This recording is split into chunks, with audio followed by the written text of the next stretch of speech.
Hey everyone, Jonathan here from The Land Method, and welcome to this week's episode of Crushing Land. Happy to here to talk about another land investing subject with you guys. And today we're actually going to be talking about more of just an investing subject in general and just a business strategy in general. It's kind of building off of what we talked about in a previous episode. In a previous one of these, what we were talking about was not letting other people determine your success, right? Other people are out there and they're saying you should do this and you should do this and you should do this and you should accomplish this, and you don't want to let them determine your success. Well, today we're going to talk about being realistic with yourself and what your expectations are, and not setting unrealistic expectations and losing track of where you are and feeling that you're not successful when you really are. And that's something that every entrepreneur, investor, as you're growing, is going to face. So part of the problem with this is because of, again, what we talked about before, all the gurus that are out there. They're out there and they're basically putting forth all of these things about, oh, you can make this much money in this amount of time, and I'm going to show you this, and I'm going to show you this. And they're basically setting you up and saying that you should be making, hundreds of thousands of dollars, if not millions of dollars, in your first year or two. Is that possible? Yes, maybe. But it's not really realistic for the vast majority of people. And if you actually just take a few minutes and listen to them, they're somewhere in their story always going to say, like, well, when I started, I had no money in the bank and I had none of this, and I was dirt poor and I was working 80 hours a week or 100 hours a week, and all of these sob stories. Then they're going to tell you how you don't have to do that, basically, right?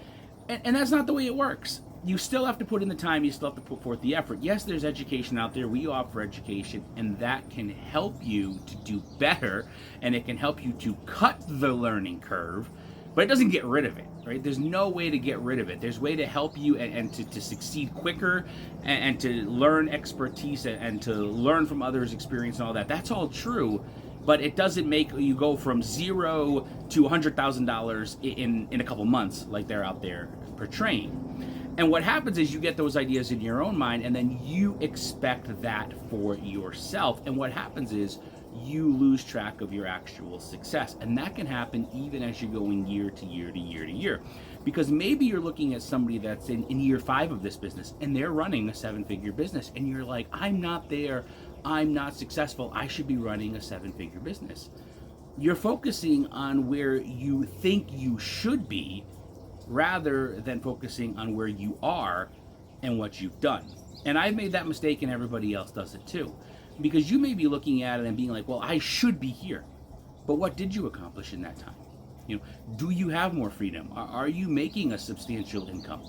Were you able to quit your job? Were you able, whatever the things are that are positives in your life, you may look back and you may be like, wow, in just a year or two, I'm 10 times further along than I was, when I started, maybe more. But you lose sight of that because you're so focused on where you think you should be.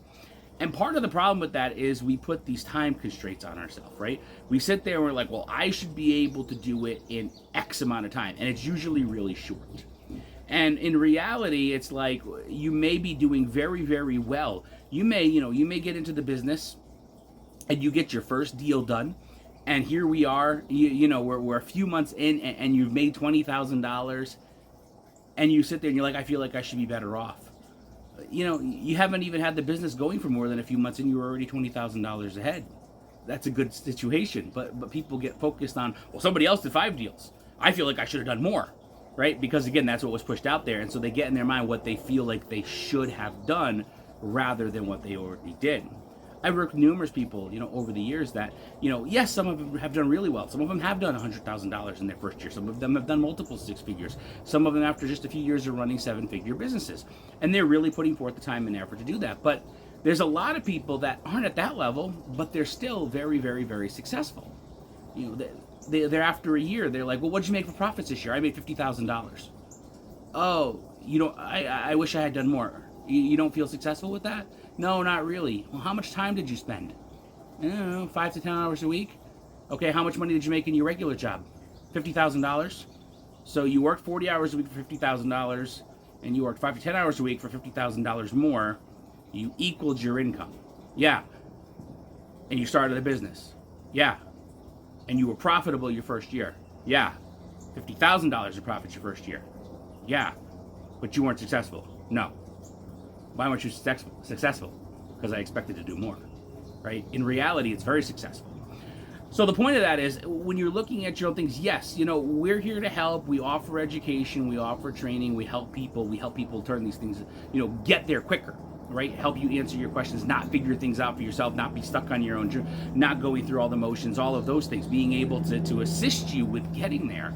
But you still need to get there. And yes, you could do it quicker through those methods, but you still don't want to have these ridiculous pie in the sky goals. I mean, you can set high goals, but don't take for granted looking back and realizing where you actually are now and where you were, and looking at the difference and being like, wow, I've accomplished X.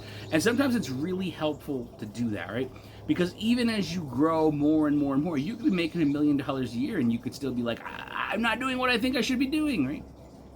You're really doing, but even if you get, it happens well before that point.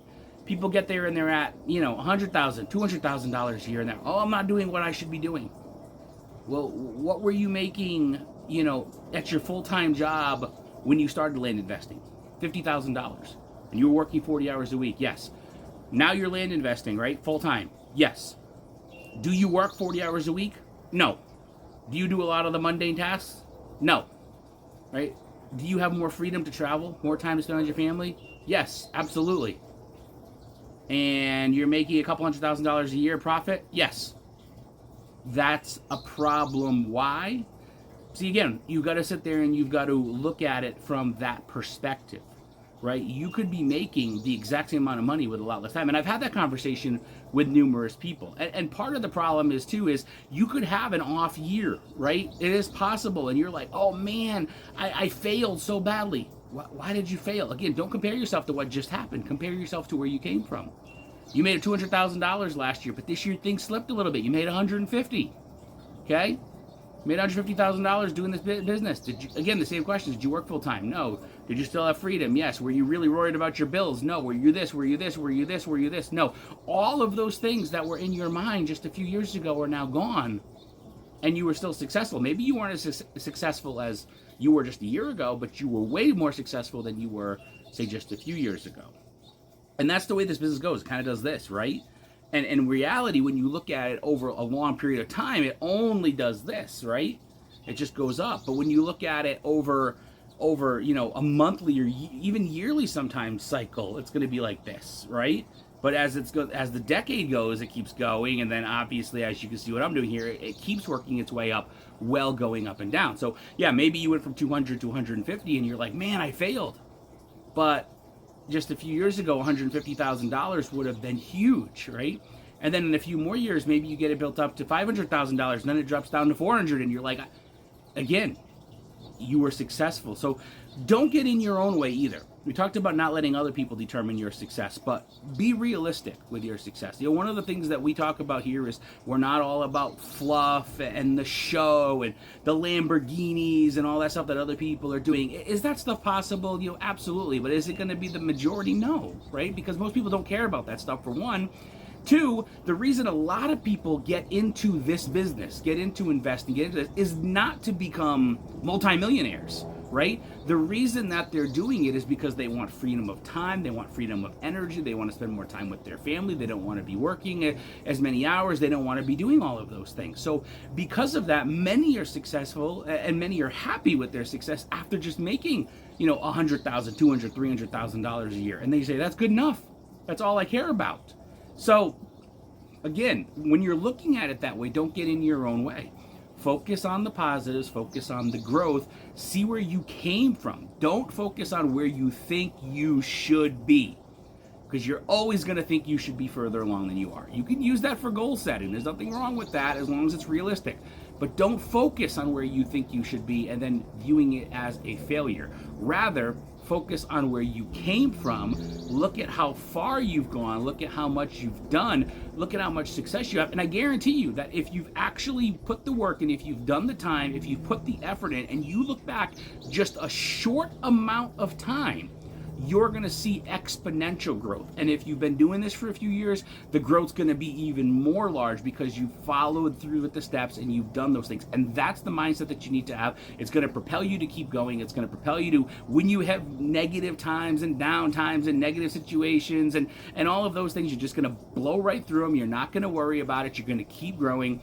And because of that, you're going to be successful. You're going to be able to support yourself, and you're really going to be able to just keep your business rolling and take it to the next level. And then what's going to happen is in 5 more years, you're going to look back and you're going to look back at where you were today, and you're going to see the same exact thing. Wow, I grew this much over that much time, and it's amazing to look at. If you do it that way, you're going to have a very successful business, and you're going to be happy in doing it. So again, thanks for tuning in for this episode of Crushing Land.